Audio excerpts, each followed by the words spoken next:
Welcome to let's learn correct English. Let's learn correct ইংলিশের আসরে সবাইকে স্বাগত। আজ আমরা যে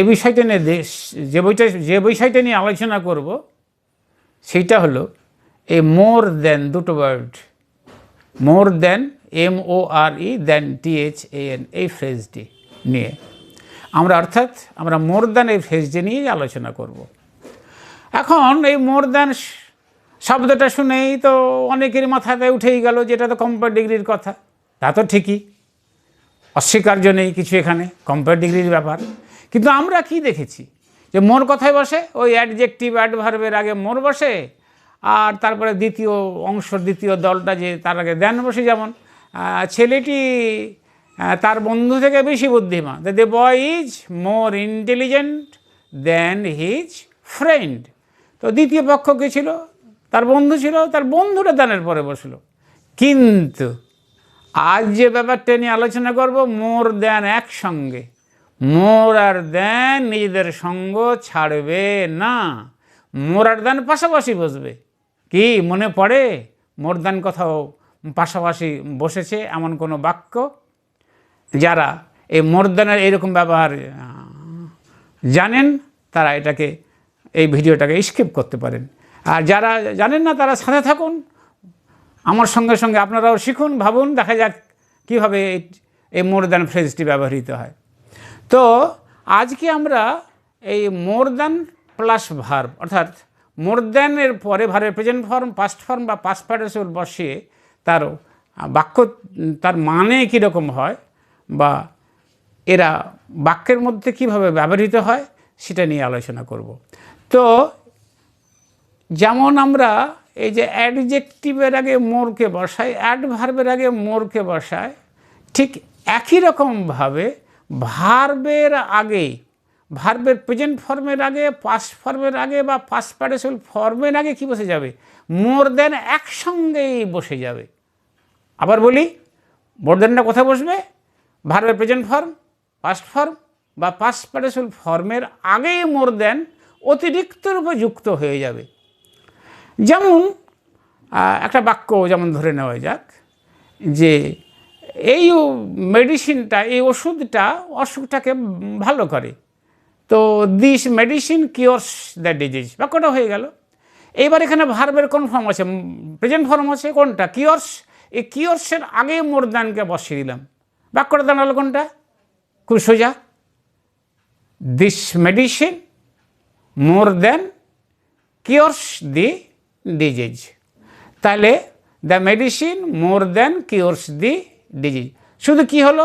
দ্য মেডিসিন আর কিওরের মাঝখানে মোর দ্যান কথাটা অতিরিক্ত যুক্ত হয়ে গেল। তো বাক্য তো বুঝলাম, তার মানে কী ধরনের হলো? তো মানেটা হলো এইরকম, যখন আমরা প্লেনলি বলবো দি মেডিসিন কিওরস দ্য ডিজিজ, আবার রিপিট করছি, the medicine cures the disease, তখন মানে হলো এই ওষুধটা অসুখটাকে ভালো করে। এইবার যখন মোর দ্যান যুক্ত করলাম দি মেডিসিন আর কিওরের মাঝখানে, অর্থাৎ বাক্যটা হলো এরকম, the medicine more than cures the disease, তখন অর্থটা এরকম হলো যে ওষুধটি শুধু অসুখটিকে ভালোই করে না, আরও কিছু করে। মানে ভালো কিছু করা ছাড়াও, ভালো করে দেওয়ার পরেও আরও কিছু সুযোগ সুবিধা বা স্বাস্থ্যের ক্ষেত্রে আরও নতুন নতুন ধরনের ভূমিকা পালন করে। এইটা মানে হলো, বুঝাতে পারলাম ব্যাপারটি। আর একটা উদাহরণ নিই। একটা মেয়ে তার বাবাকে বা তার মাকে বলে যে আমার জন্য একটু, আমার মঙ্গলের জন্য প্রার্থনা করো, মুসলমানরা যেটাকে বলে দুয়া করো। তো কোন ওয়ার্ডটা বসবে? এই প্রে ওয়ার্ডটা বসবে। যার মঙ্গল কামনা করা হবে, যার জন্য দোয়া করা হবে, সে বসবে ফরের পরে। তো এবার তার জবাবে বাবা বা মা বললেন যে আমি তোর জন্য তো প্রার্থনা করি বা তোর জন্য তো দোয়া করি। তো ইংরেজিতে কী হবে? I pray for you. এবার এই বাক্যটাতে যদি মোর দ্যান শব্দটা ব্যবহার করি, তো কোথায় হবে? আই আর প্রের মাঝখানে মোর দ্যান বসে যাবে। তো বাক্যটা কী হবে? I more than pray for you. বাক্য তো খুব সোজা, তাহলে মানে দাঁড়ালো কোনটা? মানে হলো আমি শুধু তোমার জন্য প্রার্থনাই করি না, আরও কিছু করি। মানে আরও তোমার চাকরি বাকরি নিয়ে বা তোমার স্বাস্থ্য নিয়ে বা আরও কিছু ব্যাপার নিয়ে আমি খুব উদ্বিগ্ন থাকি। মানে আমার শুধু প্রার্থনাই তোমার জন্য থাকে না, আরও কত কি থাকে। যেমন হয়তো আমার জীবনটাই তোমার মঙ্গল কামনায় আমি যেন নিজেকে নিয়োজিত করে রেখেছি, এই রকম কিছু হয়ে যেতে পারে যে I more than pray for you.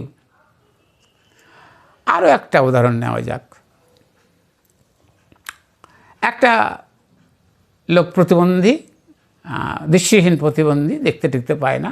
তো যারা দেখতে পায় না, এই যে প্রতিবন্ধী, এটাকে বলা হয় চোখের যার প্রতিবন্ধী, তার ওইটাকে বলা হয়, ওই অসুখটাকে বা এই সমস্যাটাকে বলা হয় visual disability, VISUAL, visual disability, DISABILITY। তো ধরে নেওয়া যাক একটা মানুষ বা একটা ছেলে এর এইরকম আছে, ভিজুয়াল ডিসেবিলিটি আছে, চোখে কম দেখে বা দেখতে পায় না, কিন্তু ওর জানার শিক্ষার খুব আগ্রহ আছে, শিক্ষার প্রতি প্রেম আছে। এই শিক্ষার প্রতি প্রেম, জানার প্রতি প্রেম, এটাকে বলা যেতে পারে দুইভাবে, লাভ ফর লার্নিং বা love of learning, LOV, love for learning, LEARNING।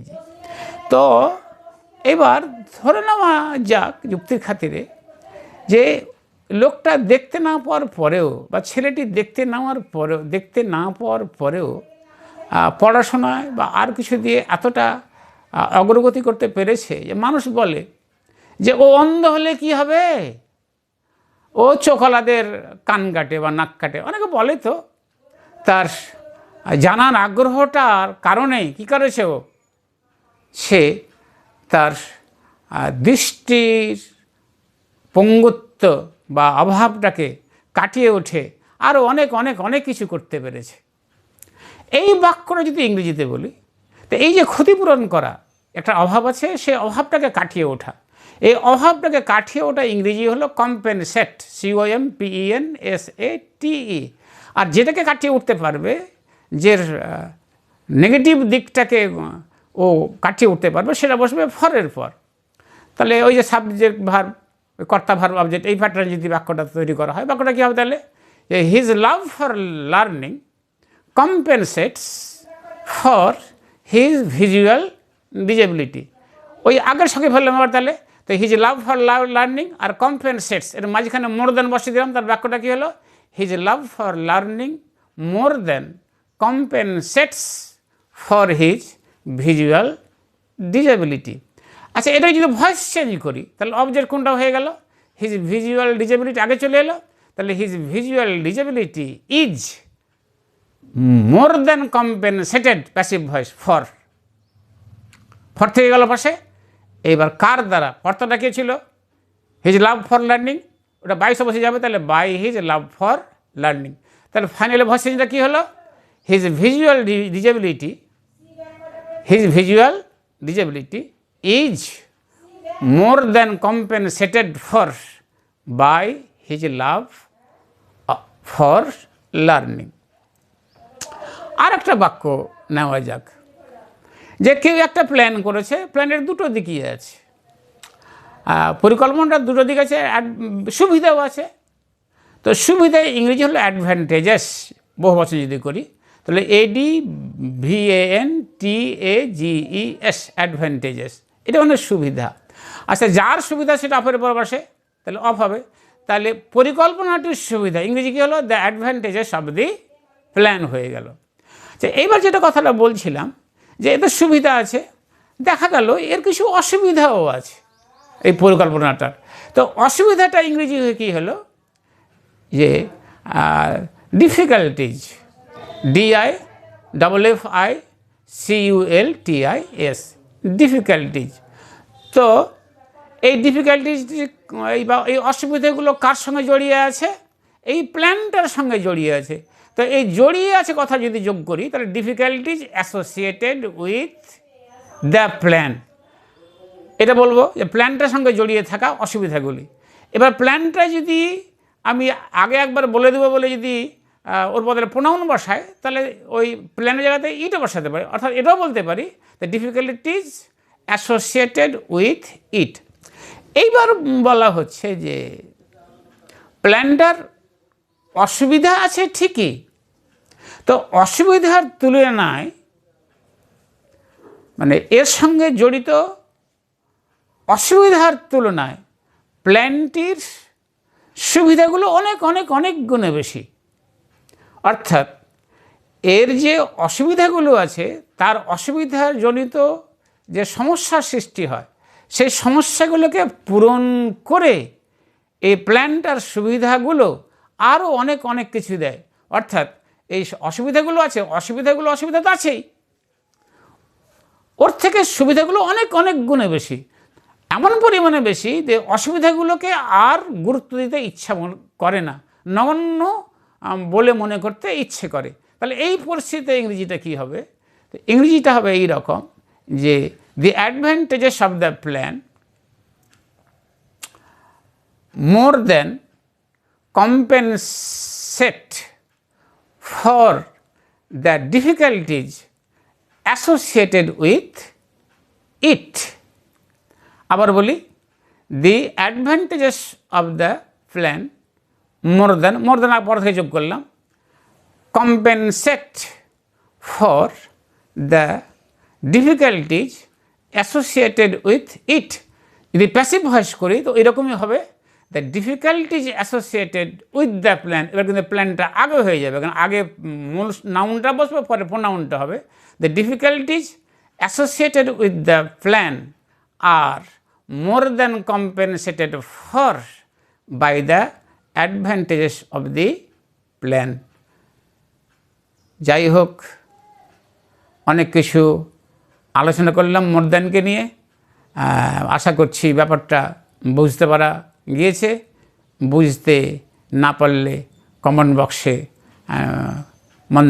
মতামত দেওয়া ভালো, ওটাই প্রার্থনা করছি। আবার দেখা হবে নতুন আয়োজনে, নতুন আলোচ্য বিষয় নিয়ে, নতুন ভিডিওতে। ধন্যবাদ।